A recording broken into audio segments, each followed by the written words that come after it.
ॐ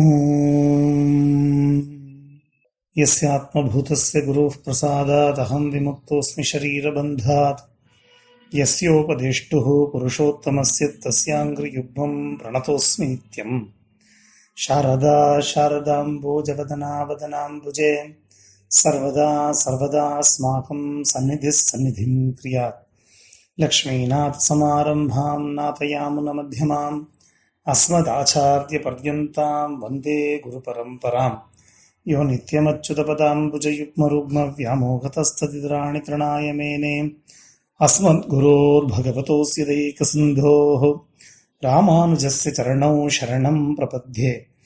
मातापिता युवतयस्तनया विभूतिः सर्वं यदेव नियमेन मदन्वयानाम् आद्यस्य न कुलपतेर्वकुलाभिरामम् श्रीमत्तदङ्घ्रियुगलं प्रणमामि मूर्ध्ना भूतं सरश्च महदाह्वयभट्टनाथ श्रीभक्तिसारकुलशेखरयोगिवाहान् भक्ताङ्घ्रिरेणुपरकालयतीन्द्रविश्रान् श्रीमत्पराङ्कुशमुनिं प्रणतोऽस्मि नित्यम्।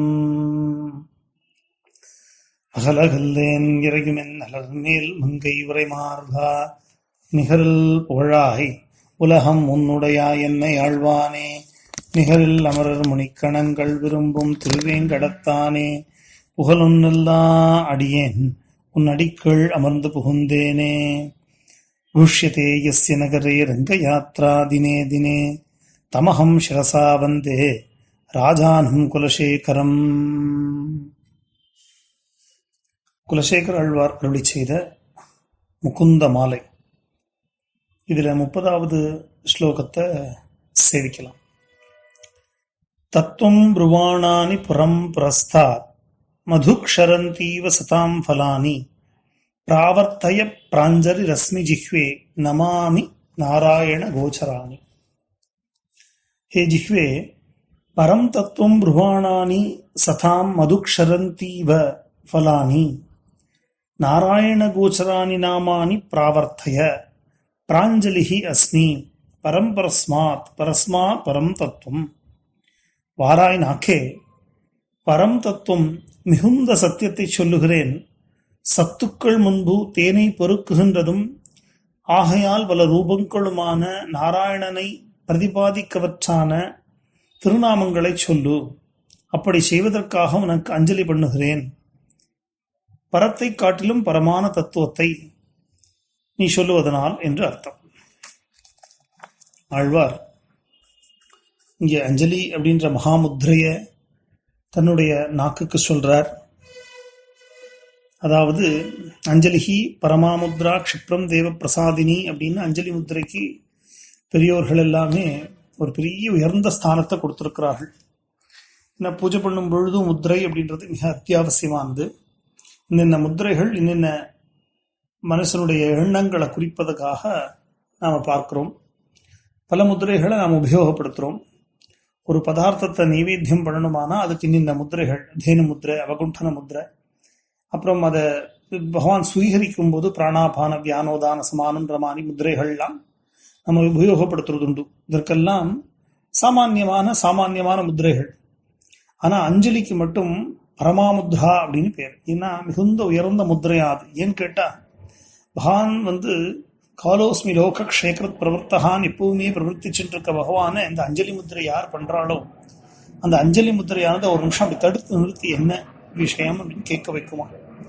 அதனால அப்பேற்பட்ட ஒரு ஸ்தானம் இந்த அஞ்சலி முத்திரைக்கு உண்டு. அந்த அஞ்சலி முத்திரைய ஆழ்வார் சொல்றார், நாக்கே உனக்கு நான் பண்றேன். பகவானுக்கு மட்டுமே பண்ண வேண்டிய விஷயங்கள்ல ஒன்றும் இந்த அஞ்சலி. நம்ம அதனால தான் பாகவதாதி கிரந்தங்கள்லையும் ராமாயணாதி கிரந்தங்கள்லையும் என்ன சொல்லியிருக்கு அப்படின்னா, எது ஈஸ்வரனுக்கு உடையதோ அதை மற்றவங்களுக்கு பண்ணக்கூடாது. அப்படி இருக்கும் பொழுது இந்த பேர்பட்ட அஞ்சலி முத்திரைய நாக்கே உனக்கு நான் பண்றேன்னு ஆழ்வார் சொல்றாருன்னா எதுக்காக சொல்றார் அப்படின்னு கேட்டால், நீ பகவானோட நாமத்தை சொல்லு, எம்பெருமானுடைய நாராயண கோச்சரங்களை, நாராயண கோச்சராணின்னா நாராயண முதலான சப்தங்களை, விஸ்வம் விஷ்ணு வஷக்காரகான்னு பகவானுடைய சகஸ்திரநாமங்கள் இருக்கே, அந்த சகஸ்திரநாமங்களை நீ சொல்லு. அந்த சொல்லுவதற்காக உனக்கு நான் அஞ்சலி பண்றேன் அப்படின்னு சொல்றார். அதை இன்னும் ரொம்ப ஆழமாக புரிஞ்சுக்க வேண்டிய விஷயம். அப்படியே நம்ம பண்ண முடியாதா? சாதாரணமாக நமக்கு ஒரு கஷ்டம் இருக்கு, ஒரு பிரச்சனை இருக்கு. இந்த பிரச்சனை இருக்குது அப்படின்னா சின்ன வீட்டில் விஷயங்கள் பண்ணும் பொழுது வீட்டில் அந்த சமயம் பார்த்து நம்ம வீட்டில் பையன் இல்லை, ஏதோ ஒரு பலகாரம் வாங்கிட்டு வரணும், ஒரு பால் வாங்கிட்டு வரணும் அப்படின்னா பக்கத்து வீட்டு போயிட்ட கண்ணா இதை வாங்கிட்டு வந்துட முடியுமான்னு கேட்டோம். அந்த வாங்கிட்டு வந்துட முடியுமான்னு கேட்கறதுக்காக வேண்டி அவனுக்கு நாம் அஞ்சலி பண்ணுறதில்ல, யதார்த்தமாக கேட்குறோம். அதே மாதிரி ஏதோ ஒரு சின்ன ஒரு வேலை ஆக வேண்டியிருக்கு, அந்த வேலைக்காக வேண்டி பக்கத்து வீட்டில் ஒரு நண்பர்கிட்ட கேட்குறோம், எனக்கு கொஞ்சம் தந்து உதவ முடியுமான்னு கேட்குறோம். அவரும் தந்து பண்ணுறாரு. அவர் பண்ணலைன்னா கூட ஒன்றும் அதை பற்றி இல்லை, இன்னொருத்தட்ட போகிறோம். எப்போ அதே இது நம்முடைய குழந்தைக்கு உடம்பு சரியில்லை, அது என்னத்தையோ அது ஸ்கேன் பண்ணி பார்த்தா ஒன்றும் தெரிய மாட்டேங்கிறது. சாதாரணமே ஸ்கேனில் ஒன்றும் தெரியாது இப்பெல்லாம், இருந்தாலும் தெரிய மாட்டேங்கிறது. அப்போ என்ன ஆச்சு, அது டாக்டர்கிட்ட போய் சார் எப்படியாவது கொஞ்சம் பார்த்து பண்ணுங்க. இவர் பெரிய பணக்காரராக இருப்பார், இவர் பெரிய பணக்காரராக இருக்கார், கோடிக்கணக்கில் சொத்து இருக்கு இவருக்கு. அவருக்கு என்ன சொல்ல பல வேலையாட்கள் இருக்கு, பெரிய படித்தவராக இருக்கார், நல்ல பொசிஷனில் இருக்கார், கலெக்டராக இருக்கட்டுமே, வேற யாராக வேணா இருக்கட்டுமே. ஆனாலும் தன் குழந்தைக்கு உடம்பு சரியில்லைன்னா டாக்டரை பார்த்து அந்த கை தானாக கூப்பிட்டு நிற்கிறது. சார் குழந்தைய கொஞ்சம் பார்த்துக்கோ சார், என்ன ஒன்றுமே தெரியல, நீங்கள் எல்லா ஸ்கேனையும் எடுத்துட்டேன், ஆனாலும் இது என்ன ஒன்றும் உங்களால் சொல்ல முடியலன்னு சொல்றீங்க, கொஞ்சம் பார்த்து பண்ணுங்க சார், என்னோட ஒரே குழந்தை சார்னு சொல்லி அந்த குழந்தைக்காக வேண்டி அந்த டாக்டர்கிட்ட உயிர் பிச்சை கேட்குற பொழுது கையெடுத்து கும்பிடுறோம்.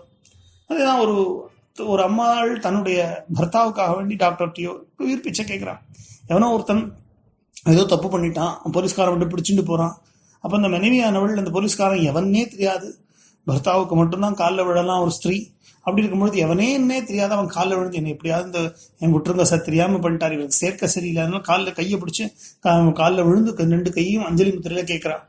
அதே மாதிரி நமக்கு என்ன கஷ்டம் வந்தாலும் என்ன பிரச்சனை வந்தாலும் பகவான் நடிப்பேன்னு, பகவானே என்னை எப்படியாவது காப்பாற்று, நீ தான் காப்பாற்றணும்னு தவிர வேற யாராவது நான் காப்பாற்ற முடியுமோ அப்படின்னு சொல்லி பகவான்கிட்ட கேட்குறான். அப்போ பகவானுக்கு உண்டான மிகப்பெரிய முத்திரையான இந்த அஞ்சலி முத்திரையை நாக்குக்கு சொல்றார். அப்ப நாக்குக்கு சொல்றாருன்னு சொல்லும் பொழுது இங்க புரிஞ்சுக்க வேண்டிய விஷயம் என்னன்னா, அந்த நாக்குக்கு சொல்லக்கூடிய அளவுக்கு மிக கஷ்டமான விஷயத்த நாக்க பண்ண சொன்னா தானே அது பண்ணணும். சாமான்யமான விஷயத்த நாக்கே நீ பண்ணுன்னு சொல்லும் பொழுதோ அதற்கு அஞ்சலி முத்திரையாகிய பரமா முத்திரையை பண்ணி அதை நீ சொல்லுன்னு சொல்ல வேண்டிய அவசியம் இல்லை. அப்போ ஏதோ நாம கற்க போற விஷயம் மிகப்பெரிய வசந்ததான விஷயமாக இருக்கிறதுனாலையும், அந்த விஷயத்தை அந்த ஒருத்தரை தவிர வேறு யாரும் பண்ண முடியாதுன்றதுனாலையும், அது நமக்கு அத்தியாவசியமான தேவையானதுனாலையும், அது சகஜமாக ரொம்ப சுலபமாக கிடைக்காம துர்லபமாக இருக்கக்கூடிய காரணத்தினாலையும் மட்டும் தான் அந்த அஞ்சலி முத்திரையை பிரயோகப்படுத்த வேண்டுமே ஒழிய இல்ல பிரயோகப்படுத்த வேண்டும்ன்றத அப்படித்தான் நம்ம லௌகீக ரீதியில லோகத்துல பிரயோகப்படுத்திட்டு இருக்கோம் அப்படின்னு பார்க்கும் பொழுது, இந்த அஞ்சலி முத்திரைய நாக்குக்கு நான் சொல்றேன்னு சொல்லும் பொழுது அப்ப அப்பேற்பட்ட விஷயம் என்ன விஷயத்த பண்ண சொல்றார் தன்னுடைய நாக்க அப்படின்னு கேட்டால், நாராயண நாம கோச்சராணி பிராவர்த்தைய, நாராயண முதலான நாமங்களை சொல்லு. ஏன் அது அவ்வளவு கஷ்டமானு கேட்டா உண்மையாலுமே கஷ்டம்தான். நல்லா யோசிச்சு பாருங்க. காரணாபாவாத் காரியாபாவகான்னு ஒரு ரூல். காரணம் இல்லாம ஒரு காரியம் நடக்காது. இப்போ ஒரு மண்பானை ஒன்று உண்டாயிருக்குன்னா அதை குயவன் ஒருத்தன் உண்டாக்கி இருக்கான் அப்படின்னு நம்ம தெரிஞ்சுக்கிறோம். மண் இருக்குன்னா மண்ணை உண்டாக்கினவன் ஒருத்தன் இருக்கான்னு நமக்கு தெரிஞ்சுக்கிறோம். அதே மாதிரி ஒரு மரம் இருக்குன்னா அந்த மரத்தை நட்டவன் ஒருத்தன் இருக்கான்னு நம்ம தெரிஞ்சுக்கிறோம். அப்போ காரியத்தை வச்சு காரணம் இருக்கு அப்படின்னு நாம தெரிஞ்சுக்கிறோம். எப்ப காரியம் இல்லையோ அப்ப காரணம் இல்லைன்னு நம்ம தெரிஞ்சுக்கிறோம். இப்ப இந்த நாக்கானது பகவானோட நாமத்தை சொல்லாததுனாலதான் இதை நம்ம சொல்லுன்னு சொல்றோம். இப்போ ஒருத்தர் கருப்பு சட்டை போட்டுருக்கார், அவர் ஏன் நீங்க கருப்பு சட்டை போட்டுருக்கேன்னு கேட்கணும் அப்படின்னா அவர் கருப்பு சட்டை போட்டுருக்கணும், அப்பதான் அவர் கருப்பு சட்டை ஏன் போட்டிருக்கீங்கன்னு கேட்க முடியும். அவர் நல்ல வெள்ளை வெள்ளையன்னு தும்பப்பூ வர்ணத்துல சட்டை போட்டுருக்காரு, அவர் இப்போ ஏன் நீ கருப்பு சட்டை போட்டுருக்கீங்கன்னா அவர் உமக்கு தலை சரியில்லை நம்மளை சொல்லிடுவார். அதனால என்ன புரியுறது, இந்த நாக்கே நீ பகவானோட நாமத்தை சொல்லுன்னு சொல்லும் பொழுது அந்த நாக்கு பகவானோட நாமத்தை சொல்லலைன்னு புரியுறது. அந்த நாக்கு பகவானோட நாமத்தை சொல்லலை அப்படின்ற காரியாபாவத்துல இருந்து காரணாபாவம் இல்லைன்றது புரியுது. நாக்கே நீ பகவானுடைய நாமத்தை சொல்லுன்னு சொல்றதுல இருந்து என்ன தெரியறது, பகவானோட நாமத்தை அது சதா சர்வகாலமும் சொல்லலைன்னு தெரியறது. பகவானோட நாமத்தை சதா சர்வகாலமும் அது சொல்லலைன்னு தெரியறதுல இருந்து அந்த காரியாபாவத்துல இருந்து அதுக்கு உண்டான காரணம் சரியா இல்லைன்னு தெரியுது. காரணம் சரியா இருந்திருந்தா காரியம் இருந்திருக்கும். இப்படி ஒரு பையன் ஸ்கூல்ல படிச்சுட்டு இருக்கான். ஸ்கூல்ல படிக்கும்போது எப்ப பார்த்தாலும் புத்தகத்தை கையில வச்சுட்டு இருக்கான். அவன் என்ன பண்றான்னா படிக்கிறேன்னு சொல்லிட்டு இருக்கான். அவங்க அம்மாவும் ரொம்ப சந்தோஷமா வேலைக்கு அவனுக்கு காஃபி போட்டு கொடுத்து, அப்பப்போ ஜூஸ் வாங்கி கொடுத்து, அவனுக்கு வேணுங்கிற பண்டமெல்லாம் வாங்கி கொடுத்து, சைக்கிள் வேணா சைக்கிள் வாங்கி கொடுத்து, என்னத்தெல்லாமும் வாங்கி கொடுத்து படிக்கிறான் இருக்கான். மார்க் மட்டும் வரல. அப்பனா அவன் படிச்சானா, அவன் உட்கார்ந்துட்டு பகல் கனவு கண்டு இருந்தானா நம்ம என்ன பதில் சொல்றதுக்கு? அவன் படிச்சிருந்தான்னா மார்க் வந்திருக்கணும் தானே. எப்போ மார்க் வரலையோ அப்போ புஸ்தகத்தை வச்சுட்டு அவன் வேற எங்கேயோ பண்ணிட்டு இருந்திருக்கான்னு தானே அர்த்தமாயிடுறது. அப்படித்தானே? ஒரு சாமானியம் ஒருத்தன் அவன் நான் வேலை தேடுறேன், வேலை பண்ணிட்டு இருக்கேன், வேலை பண்றேன் நான் சொல்றான். அவனோட கம்பெனில வேலை பண்ணிட்டு இருக்கான். அவன் கூட உள்ள எல்லாரும் வேலை பண்ணிட்டு மேல மேல அதுக்கு மேல இன்க்ரிமெண்ட், இதுக்கு மேல சம்பளம் வசதி அதுக்கு மேல வாங்கிட்டு போயிட்டு இருக்காங்க. இவன் மட்டும் 25 வருஷம் அதே சம்பளத்துல இருக்கான்னா, நான் வேலை பண்றேன்னா வேலையில ஏதோ பிரச்சனை பண்றான்னு அர்த்தம். வேலையில ஏதோ தவறு பண்றதுனாலயோ இல்ல அவனுடைய விவகாரத்துல ஏதோ தவறு பண்றதுனால தானே அவன் சம்பளம் வரலையோ இல்ல சம்பளத்துக்கு குறைச்சலா இருக்கோ இல்ல மேல போலன்னு அர்த்தம். அப்ப காரியம் சரியில்லைன்னா காரணம் சரியில்லைன்னு தானே அர்த்தம் ஆயிடும். வீடு கட்டுறான், சாமானியமா பார்க்கலாம். வீடை கட்டின்னு இருக்கான், கட்ட ஆரம்பிச்சான். இது ஃபவுண்டேஷன் ஸ்டோன் போட்டாச்சு, அஸ்திவாரம் போட்டாச்சு, எழுமின் இருக்கு. ஆச்சு 2 மாசம் ஆச்சு, 3 மாசம் ஆச்சு, 6 மாசம் ஆச்சு. எல்லாரும் ஊர்ல எப்ப இப்ப கிரகப்பிரவேசம் எப்ப வச்சுக்க போற அப்படின்னு கேட்டா அதோ கட்டின்னு இருக்கேன். 1 வருஷம் ஆச்சு, எப்ப கிரகப்பிரவேசம் கட்டின்னு இருக்கேன். 2 வருஷம் ஆச்சு, என்ன கிரகப்பிரவேசம் எப்போ கட்டின்னு இருக்கேன். ஏன்னா பத்மநாபபுரம் அரண்மனையா இல்ல தாஜ்மஹாலா இல்ல தஞ்சை பெரிய கோயில நீ கட்டிண்டே இருக்கேன்னு தலைமையா சொல்லிட்டு இருக்கிறதுக்கு அப்படி நம்ம கேட்போமா மாட்டோமா? அப்போ எப்போ வீடு கட்டல, அப்போ கிரகப்பிரவேசத்துக்கு தயாரா இல்லைன்னா அப்போ கட்டலன்னு தான் அர்த்தமாகும். கட்டிண்டே இருக்கேன்னு இப்படி சொல்ல முடியும் சாமானியம். அதனால எப்போ நம்மளுடைய நாக்குல பகவன் நாமம் வரலையோ அப்ப அதுக்கு உண்டான காரணம் நமக்கு சரியா இல்லைன்னு அர்த்தம். அதனால எப்பவும் எஃபெக்ட வச்சு காசு இருக்கா இல்லையான்னு தெரிஞ்சுக்கலாம். எஃபெக்ட் இல்லைங்கிற பொழுது காசு இல்லை அப்படின்றது புரியுது. அதனால நாக்க வச்சுண்டு இந்த நாக்கு நாமத்தை சொல்லலன்னு அதுக்கு நாமத்துக்கு ஹேத்துவான விஷயம் இல்லை அப்படின்னு புரியுது. சரி, நாக்கு எந்த ஹேத்து சரியா இருந்தா நாக்கு நாமத்தை சொல்லும் அப்படின்னு பார்க்கணும். சரிதானே? இப்போ எந்த விஷயம் புரிஞ்சா நாக்கு அதோட வேலையை பண்ணணும். இப்ப புளியோதரை பிடிக்கும்னா புளியோதரை ரெடியா இருக்கு அப்படின்னு நம்ம அம்மா வந்த உடனே சொல்றா, அந்த மாதிரி நீ குளிச்சுட்டு வந்துடுறா, நீ புளியோதரை ரெடியா இருக்குன்னு சொன்ன உடனே நாக்குல ஜெல்லம் ஊற ஆரம்பிச்சிடுது. அப்ப இதுக்கு ஏதோ ஒரு விஷயம் புரிஞ்ச உடனே இதுக்கு என்ன பண்றது, அவசர அவசரமா போய் குளிச்சுட்டு பாதியமா குளிக்காம வந்து உட்காந்து சாப்பிட ஆசாசியா சாப்பிட உட்காடுறான்.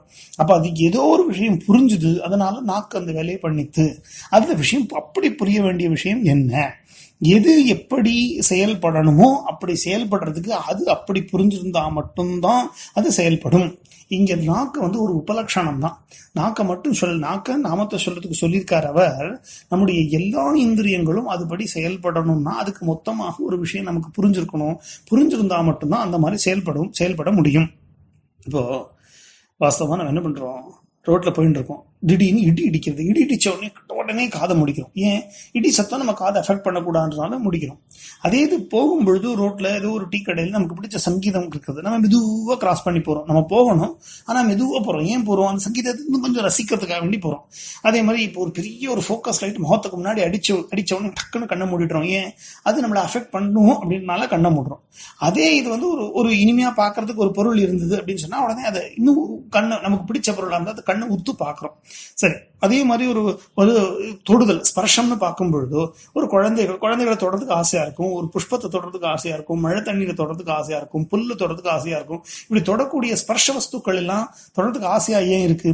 அதே இது யாரையோ ஒருத்தர தெரிஞ்சவரா இருக்கா, ஜஸ்ட் தொடலான்னு போட்டோம், அங்க பார்த்தா அவர் வேர்த்து விறுவிறுத்து இருக்காருன்னா அவர் தொடறதுக்கு இஷ்டம் வராது. அழுக்கா இருக்காரு அப்படின்னா நமக்கு தொடறதுக்கு இஷ்டம் வராது. அப்படின்னு கையை 2 கூப்பிட்டு ஷேக்கன் கூட கொடுக்க மாட்டோம். என்ன இவ்வளவு வேறு இருக்கு, அப்படி வேறு நம்ம மேல பட்டுச்சுன்னா என்ன பண்றது, நமக்கு ஒரு சங்கோச்சம் இருக்கும். அப்ப என்ன ஷேக்கன் கொடுக்காம நமஸ்காரம் என் கையெல்லாம் நம்ம என்ன சொல்லுவோம், என் கை ரொம்ப அழுக்கா இருக்கு, நான் குளிக்கலன்னு எதையாவது நம்ம காரணத்தை சொல்லிட்டு அவரை தொடாம இருக்க முயற்சி பண்ணுவோம். அப்போ எல்லா தௌர்கந்தியம் சௌகந்தமும் அப்படித்தான். ஒரு இடத்த கிராஸ் பண்ணி போகணும், ரொம்ப துர்கந்தமா இருக்கு அப்படின்னா என்ன பண்ணுவோம், கமுக்க முடிண்டு போவோம். அதே ஒரு பூ மார்க்கெட் வழியா போகணும்னா ரொம்ப அனுபவிச்சுட்டு போவோம். வாயில போட்டோனையும் நல்ல உப்பு கறிக்கிறதா உடனே துப்பிடுவோம். அதே இனிப்பா இருந்தா இன்னும் ஒரு பதார்த்தம் கேட்டு வாங்கி சாப்பிடுவோம். இப்படி எல்லா விஷயத்திலையும் நமக்கு ஏதோ ஒண்ணு புரியணும். புரிஞ்சா அதுக்கேற்ற மாதிரி நம்முடைய எல்லா இந்திரியங்களும் ரியாக்ட் பண்றது. இது எல்லாத்துக்கும் மேல நம்ம மனசு. யாரோ ஒருத்தர் நமக்கு பிரியப்பட்டவர் வந்தா உடனே நமக்கு உடம்பு சரியில்லாம் தான் படுத்து வந்துருப்போம், டயர்டா இருக்கும், கொஞ்சம் நேரம் ரெஸ்ட் எடுக்கலாம்னு சோஃபால சாஞ்சிருந்த சமயம் அவர் வந்துட்டார், நமக்கு ரொம்ப பிரியமானவர். என்ன பண்ணுவோம், உடனே எந்திரிச்சு அந்த டயர்ட்னஸே தெரியாத அளவுக்கு ஆலாபனம் பண்ணி ஒரு இது பண்ணி அவர்கிட்ட பேசி நம்ம பெருமையை எல்லாம் பேசி அவர் பெருமையை கேட்டு சந்தோஷப்பட்டு அவருக்கு காஃபி கலந்து கொடுத்து எல்லாம் பண்ணுவோம். அதே நல்லா ஃப்ரெஷ்ஷா தான் இருப்போம். ஒருத்தரை பார்த்துட்டோம், ஐயோ இவரை பார்த்து தொலைச்சோமே இன்னைக்குன்னு வருத்தப்படுவோம். அப்போ அந்த மனசுக்கு ஏதோ ஒரு விஷயம் புரியறது, அது புரிஞ்சா அதுக்கு ஏற்ற மாதிரி ரியாக்ட் பண்றது. இப்ப நாக்கு பகவான் நாமத்தை சொல்லணும்னா அதுக்கு என்ன புரியணும்ன்றது இப்ப நம்ம கேள்வி. இப்ப நாக்கு பகவான் நாமத்தை சொல்லணும்னாலோ ஜிக்ரக்ரான முகுந்த பாத சுலசின்னு முன்னாடி பார்த்திருக்கோம். அது மாதிரி பகவானுடைய பாதத்துல விழுந்த அந்த திருத்துழாய் அவன் நுகரணும்னாலோ, பகவான் என்னுடைய கோவிலை நோக்கி கால்கள் போகணும்னாலோ, கைகள் அவனுக்கு வேண்டிய அர்ச்சனத்தை பண்ணணும்னாலோ, நாக்கு அவனுக்கு வேண்டிய கீதத்தை சங்கீதிக்கம் பண்ணணும் அப்படின்னாலோ, அதுக்கு ஏதோ ஒரு விஷயம் புரியணும். என்ன விஷயத்த புரியாததுனால அது பண்ணல, என்ன விஷயத்த அது புரிஞ்சா அது பண்ணணும், என்னத்தை பண்றதுக்காக வேண்டி அது அவ்வளவு கஷ்டமான விஷயமாவும் இருக்கிறதுனால இவர் அஞ்சலிகி பரமாமுத்ரான்னு இருக்கக்கூடிய முத்திரையை தன்னுடைய நாக்குக்கு சொல்றான்றது புரிஞ்சுக்க வேண்டிய விஷயம். அதாவது எப்பவுமே நம்மளுடைய மனசு இந்த துவந்துவத்தை தான் நிற்கும். ஏதோ இது பிடிச்சது, இது பிடிக்காது, இது வேணும், இது வேண்டாம் அப்படின்றதுதான் இருக்கும். இப்ப எல்லா விஷயத்திலையும் உலகத்துல இருக்கக்கூடிய எல்லா விஷயமுமே இந்த துவந்துவத்துல ஏதாவது ஒண்ணுல நிற்கும். பிடிச்சது பிடிக்காதது.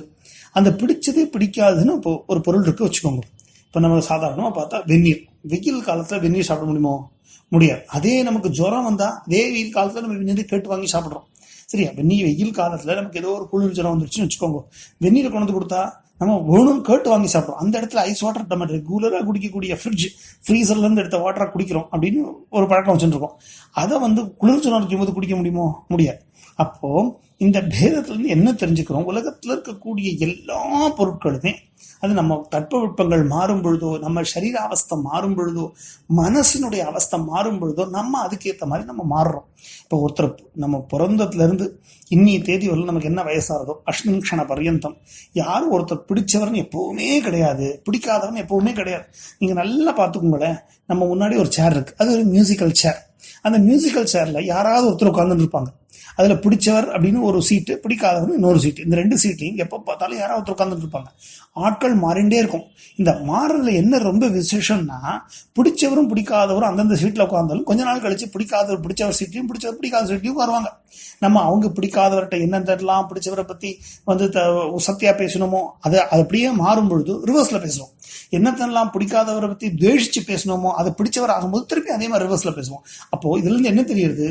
நம்ம மனசுக்குள்ள துவந்தம் இருக்கிற வரையிலும் வெளியில நமக்கு யாரா ஒருத்தர் மேல அதை ஏத்தி பார்த்துட்டே இருப்போம்.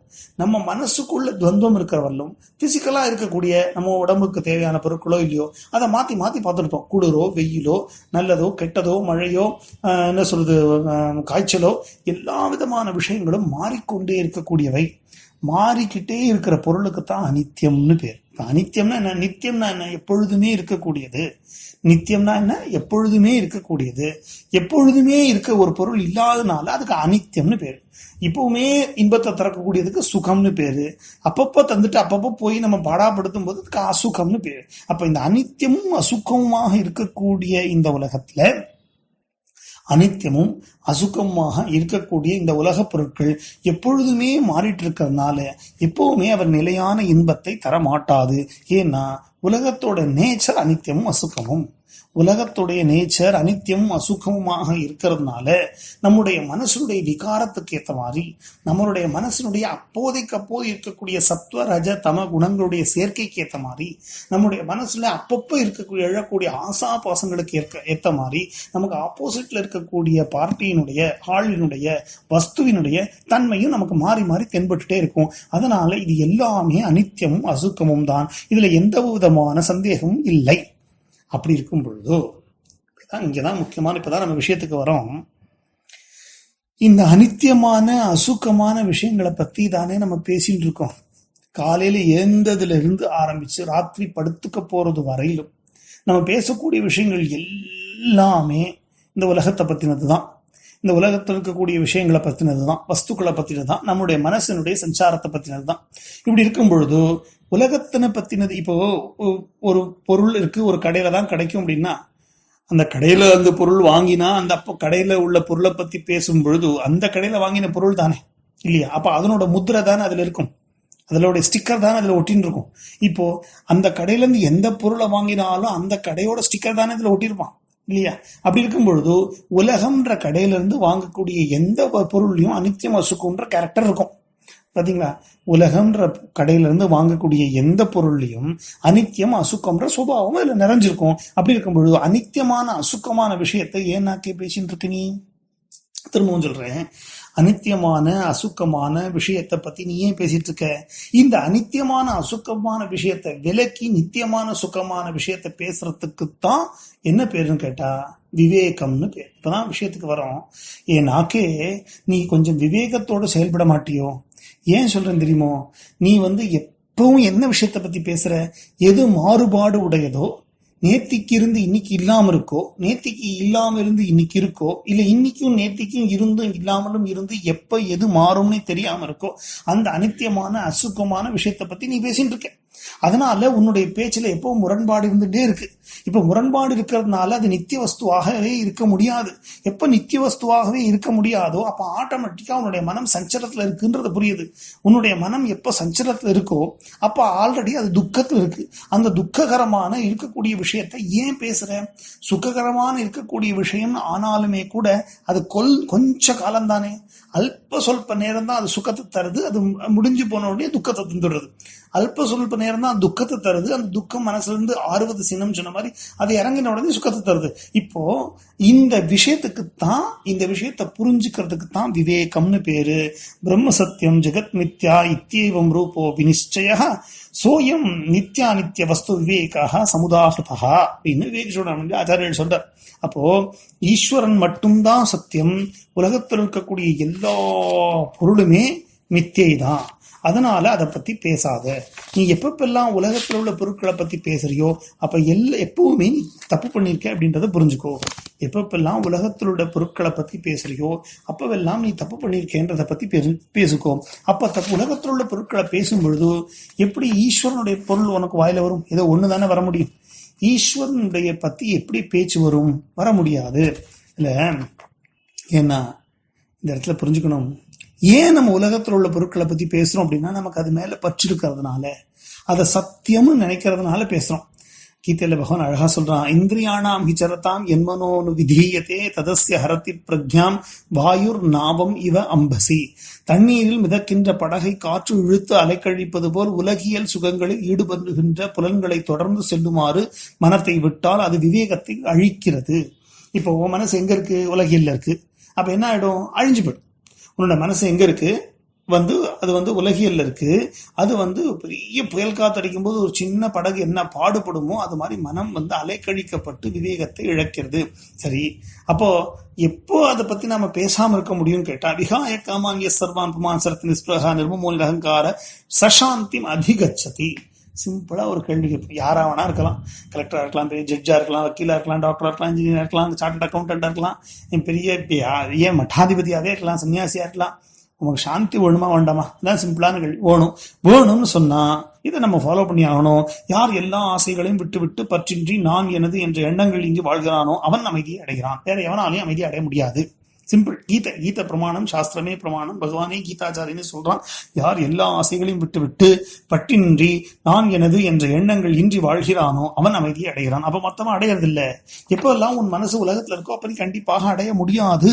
அந்த நிலைதான் உயர்ந்த நிலை. ஏஷா பிராமி சித்தி பார்த்த நெய்னாம் பிராப்தி விமுக்கியதி சித்வாசியாம் அந்த காலேபி பிரம்ம நிர்வாண முர்ச்சதி. எவன் இந்த நிலையை அடைகிறானோ அவன் மட்டும்தான் மேலான நிலைக்கு, எப்பவுமே ஆனந்தமாக இருக்கக்கூடிய நிலைக்கு போக முடியும். இப்ப நீங்க என்ன கேள்வி கேட்போம்? நீங்க என்ன சுவாமிஜி, அப்போ நாங்க பகவானை தவிர வேற எதுவுமே பேச முடியாதா? பகவானை தவிர எதுவுமே சாப்பிட்டியான்னு கூட கேட்கக்கூடாதா? காஃபி குடிச்சான்னு கேட்கக்கூடாதா? வீட்டுல குழந்தைகள் போயிட்டு அதனுடைய படிப்பை பத்தி விசாரிக்க கூடாதா?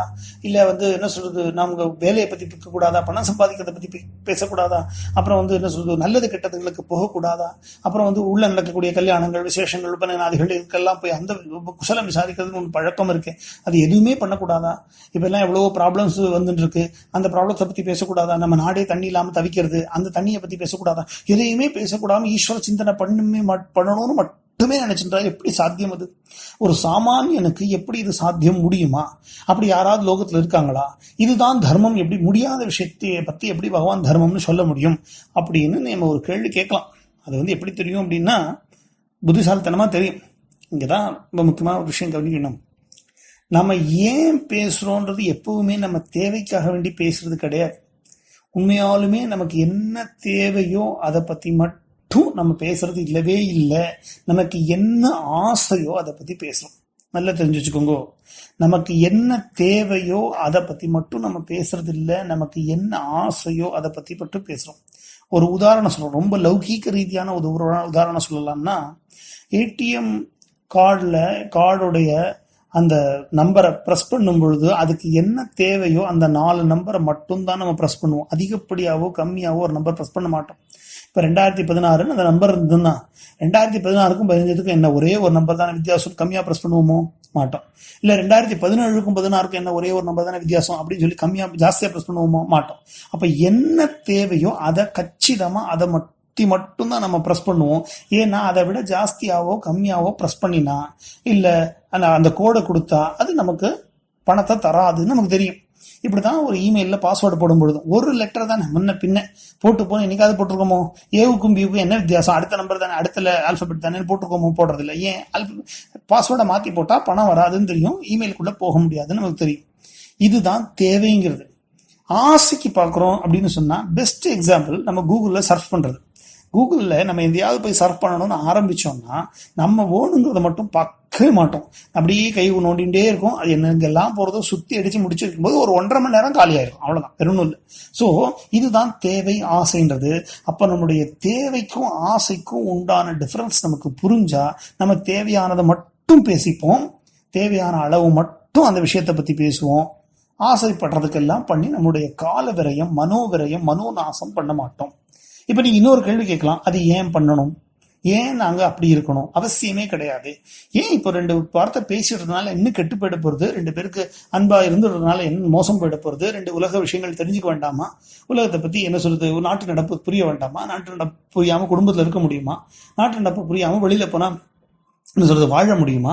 இப்போ லஞ்சம் ஊழல்லாம் இருக்கு, இந்த மாதிரி விஷயங்களை தெரிஞ்சுக்காம ஒரு பொது குரல் கொடுக்காம இருக்க முடியுமா அப்படின்னு எல்லாம் கேட்கலாம். இந்த கேள்வியெல்லாம் யார் கேட்கலாம் அப்படின்னா, சாதகர்கள் அல்லாதவர்கள் கேட்கலாம். இந்த வகுப்பு சாதகர்களுக்கு மட்டும். முதலே போர்டு போட்டிருக்கீங்க, சாதகர்களாக இருக்கவர்கள் மட்டும்தான் இந்த கிரந்தங்களை படிக்கலாம். பொழுதுபோக்குக்காக படிக்கக்கூடிய கிரந்தம் அல்ல இது. சாதகர்களுக்காக ஏற்பட்ட கிரந்தம், சாதகன் எழுதின கிரந்தம், அதை சாதகர்கள் படித்து பயனடைந்த கிரந்தம். அதனால சாதகர்களுக்கு மட்டும்தான் இது பிரயோஜனப்படும். ஆக சாதகர்கள் இதை மட்டும்தான் இது படிக்க கடமைப்பட்டவர்கள், படிக்க அருகதை உள்ளவர்கள். அப்ப சாதகனா வந்துட்டு நீ இதுல கேள்வி கேட்டனா சாதகனாக இருக்கிறதுக்கு தகுதி இல்லைன்னு அர்த்தம். சாதகனா வராம இதுல கேள்வி கேட்டேன்னா இதுக்கு உனக்கு சம்பந்தமே இல்லைன்னு அர்த்தம். இப்ப நாம சாதகன் அப்படின்னு சொல்லியாச்சுன்னா இந்த கேள்வி நமக்கு அனாவசியம். அப்படி சாதகனாகவே இருந்து நான் கேள்வி கேட்கிறேன், ஏன் எதுக்காக நம்ம இவ்வளவு ஒரு ஸ்ட்ரெஸ் இந்த நாக்குக்கு வருது அப்படின்னு கேட்டால், முன்னாடியே சொன்ன மாதிரி காரணாபாவாத் காரியாபாவா, காரணம் இல்லாம காரியம் வராது. எப்போ ஒரு காரியம் வரலையோ அப்ப காரணம் இல்லைன்னு அர்த்தம். இப்படி என்ன காரண காரிய சம்பந்தம்னு கேட்டா, அதனால்தான் ஆச்சாரியர் சொல்றார், பஜகோவிந்தம் கோவிந்தம் பஜ மூடமதே. ஏன்? சம்பிராப்தே சந்நிஹிதே காலே நஹி ரக்ஷதி டுக்குறிஞ்சுக்காரன். இந்த நஹின சம்பிராப்தே சந்நிஹிதே காலே அப்படியே வச்சுக்கோங்க. அந்த ஒரு வார்த்தையை மட்டும் வச்சுட்டு நேர பகவத்கீதை 8வது அத்தியாயத்துக்கு போய் அர்த்தம் புரியும் இல்லையா? சம்பிராப்தே சந்நிஹிதே காலேன்னா எப்ப நமக்கு காலன் நம்ம கூட்டு போறானோ, எப்ப இறப்பு என்று ஒன்று வருகிறதோ அப்பொழுது நீ படிச்ச வியாக்கரணம் முதலான எந்த சாஸ்திரங்களோ, இல்ல உலகத்தை பத்தி தெரிஞ்சின்ற எந்த உலக நடப்புகளோ, இல்ல உன்னுடைய எத்தனையோ விதமான டாக்டரேட்ஸோ டிகிரியோ, இல்ல உன்னுடைய மொத்த என்சைக்ளோபீடியா உன் பிரெயின்குள்ள இருக்கிறதோ ஹார்ட் டிஸ்கோ உனக்கு பிரயோஜனப்படாது. ஆச்சாரியர் சொல்றார், உனக்கு பிரயோஜனப்படாது. என்ன பிரயோஜனப்படும் அப்படின்னு கேட்டா, நஹி ரக்ஷதி டுக்குருந்து, எதுவுமே வராது. கோவிந்தம் பஜ, கோவிந்தான்னு அவனுடைய நாமத்தை சொன்னது மட்டும்தான் உனக்கு பிரயோஜனப்படுமே ஒழிய அதை தவிர வேற எதுவுமே உனக்கு பிரயோஜனப்படாது. இது இப்படி வச்சுக்கோங்க. வச்சுட்டு நேர பகவத்கீதைக்கு வாங்க. 8வது அத்தியாயத்துல பகவான் சொல்றான் கீதையில, அந்த காலேச்ச மாமேவ ஸ்மரன் முக்த்வா கலேவரம் எஃப் பிரயாதி சமத்பாவம் யாதி நாஸ்தியத்ர சம்சய. அந்த மரண காலத்தில் அந்த காலேச்ச மாம் ஏவ, என்னையே நினைத்தவாறு எவன் உடம்பை விடுகிறானோ அவன் என் நிலையை அடைகிறான், இதில் சந்தேகம் இல்லை. நாஸ்தி அத்திர சம்சய. அப்படின்னா என்ன அர்த்தம்? எவனுக்கு பகவானுடைய நாமம் அந்திம ஸ்மிருதியாக இருக்கும் பொழுது வர்றதோ அவன் தான் நிறை நிலையை அடைகிறான். இது அது வேற அடுத்தது தெளிவா சொல்றார். எம் யஜ்ஞா வாபி ஸ்மரன் பாவம் தெஜித்யந்தே கலைவரம் தம் தமே வைத்தி கௌந்தேய சதா பாவ பாவிதா. அப்பா, இறுதி காலத்தில் எந்த பொருளை நினைத்தவாறு ஒருவன் உடம்பை விடுகிறானோ எப்பொழுதுமே அந்த பொருளையே நினைக்கின்ற அவன் அந்த பொருளையே அடைகிறான். முடிஞ்சு போச்சா? இப்போ எந்த பொருளை நம்ம காலம் பூரா நினைச்சுட்டு இருக்கோமோ அந்த பொருள் தான் நமக்கு கடைசியில வாயில வரும். எப்பவுமே நம்ம கடனை பத்தியே நினைச்சுட்டு இருந்தோம்னா கடனை விட்டுட்டு போறமேன்னு வரும். எப்பவுமே பணத்தை பத்தி நினைச்சுட்டு இருந்தோம்னா பணம் தான் நமக்கு மனசுல வரும். எப்பவுமே சௌந்தரியத்தை பத்தி நினைச்சுட்டு இருந்தோம்னா சௌந்தரியம் தான் வரும். எப்பொழுதுமே ஏதோ ஒரு ஒலிம்பிக்கையோ மெடலையோ டாக்டரேட்டையோ புஸ்தகத்தையோ ஆராய்ச்சியோ நினைச்சுட்டு இருந்தோம்னா அதுதான் வரும். எப்பவுமே காமக்ரோதாதி விஷயங்கள்ல அபிமானம் இருந்து அதனையே நினைச்சுட்டு இருந்தோம்னா அந்த விஷயம் தான் வரும். அப்படி இருக்கும் பொழுது நம்ம காலம் பூராவும் எதை நினைச்சிருக்கோமோ அதுதான் நம்ம வாயில வரும். நம்ம நினைச்சு எதை வாயில வருதோ மனசுல வரும். மனசுல வர்றது தான் வாயில வரும். அப்படி நினைக்கிறது தான் அவன் அடுத்த ஜென்மத்துக்கு அவன் கேரி ஓவர் பண்ணிட்டு போய் அதுவாகவே ஆவான். அப்ப என்ன நீ நினைச்சிருந்தா மட்டும்தான் நீ என் நிலையை அடைய முடியும். ஏஷா பிராமி ஸ்திதி பார்த்த அந்த நிலையை அடைய முடியும். அப்படின்னு என்ன அர்த்தம்? காலம் போற அவனை நினைச்சுக்கணும்னு அர்த்தம். காலம் வரும்பொழுது நாம் திடீர்னு நாமத்தை சொல்ல முடியாது. நல்லா தெரிஞ்சு இந்த ஸ்டெப் கரெக்டா புரிஞ்சுப்போம். காலம் வரும்பொழுதோ இல்ல காலன் வரும்பொழுதோ, காலமும் ரெண்டும் ஒண்ணு தானே. காலன் வரும்பொழுதோ திடீர்னு பகவன் நாமத்தை சொல்லுவேன்னா அது முடியாது. அப்படி பகவன் நாமம் வரணும் அப்படின்னா நம்மளுடைய மனதை அது ஆக்கிரமிச்சிருந்தா மட்டும்தான் முடியும். நம்மளுடைய மனசை அதை ஆக்கிரமிக்கணும்னா நமக்கு அது மேல பிரீத்தி உண்டாயிருக்கணும். அப்பதான் அதை ஆக்கிரமிக்க முடியும். நம்முடைய மனசை எது ஆக்கிரமிக்கிறதோ அதுக்கு நாம் அடிமை. இது ஸ்டாண்டர்ட் ஃபார்முலா. அப்படியானால் எப்படி நம்மளுடைய மனசு அதை ஆக்கிரமிக்கும்? நம்ம எதை பத்தி சதா சர்வ காலமும் கான்சியஸா திங்க் பண்ணிருக்கோமோ அது மட்டும்தான் நம்முடைய மனசை ஆக்கிரமிக்கும். கதா சர்வ காலமும் நம்மளுடைய மனசை அதுக்குள்ள போட்டு கான்சியஸா திங்க் பண்ணணும் அப்படின்னு சொன்னா அந்த இடத்துல வேற எதையும் திங்க் பண்ணாம இருக்கணும். அப்பதான் நமக்கு பிடிச்ச பொருளை நாம திங்க் பண்ண முடியும்.